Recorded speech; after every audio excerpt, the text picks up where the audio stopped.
Thank you for being interested in learning about our research study. In this presentation, we will offer you a short summary of the project and our findings so far. This project was led by me. I want to learn more about how we can help better support parents to thrive. Community Living BC agreed that this work was needed. We partnered with Dr. Rochelle Hall at the research team at Canadian Institute for Inclusion and Citizenship to do the formal study. This study had three parts. First, we did a review of the research in this area over the last 20 years. Then we did surveys and focus groups. Oops, sorry. When we reviewed the research, we found 28 studies published since 2005 that explored the experience of a parent with intellectual disabilities. Ableism was a theme that was shared across all research to date. Parents felt judgment about their ability to parent. They faced this from social child welfare systems, support networks, and also in how they saw themselves identified. We wrote a paper about this that you can all feel free to read. After the review, the research, we wanted to know what happened in British Columbia. We had two main questions. What are the expectations of parents and providers? And what can we learn from these experiences? To help answer our questions, we did two things. We created an online survey to invite providers to share their experiences.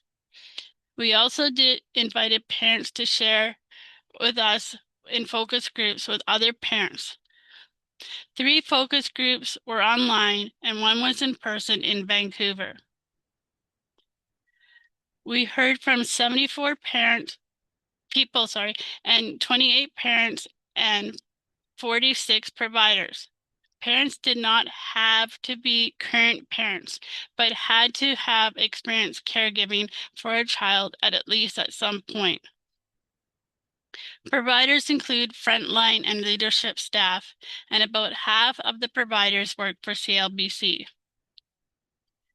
Providers told us that 1 of every 6 clients they support is a parent.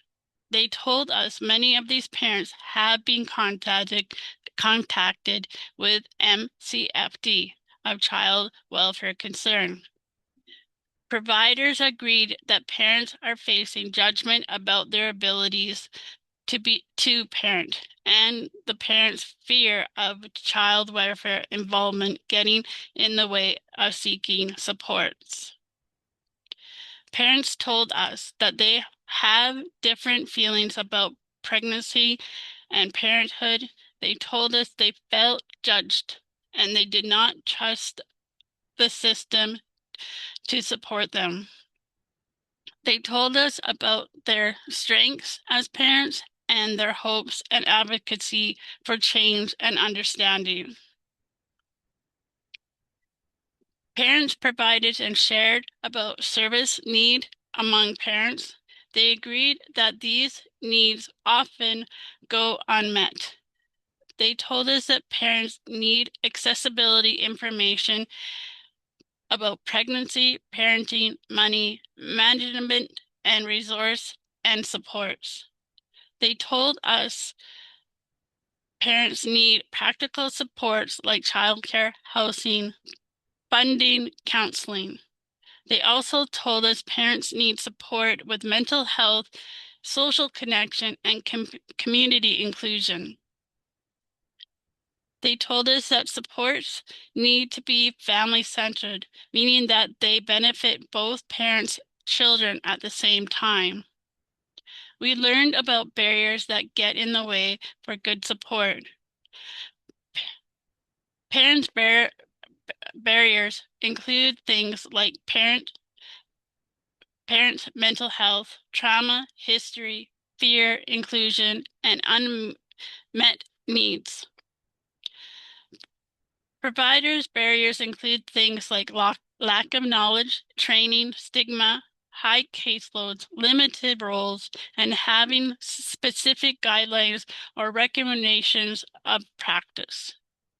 Organization barriers include stigma, lack of resources, design specific for parents, agencies not working together to support the whole family, and information that is either not shared or is not accessible.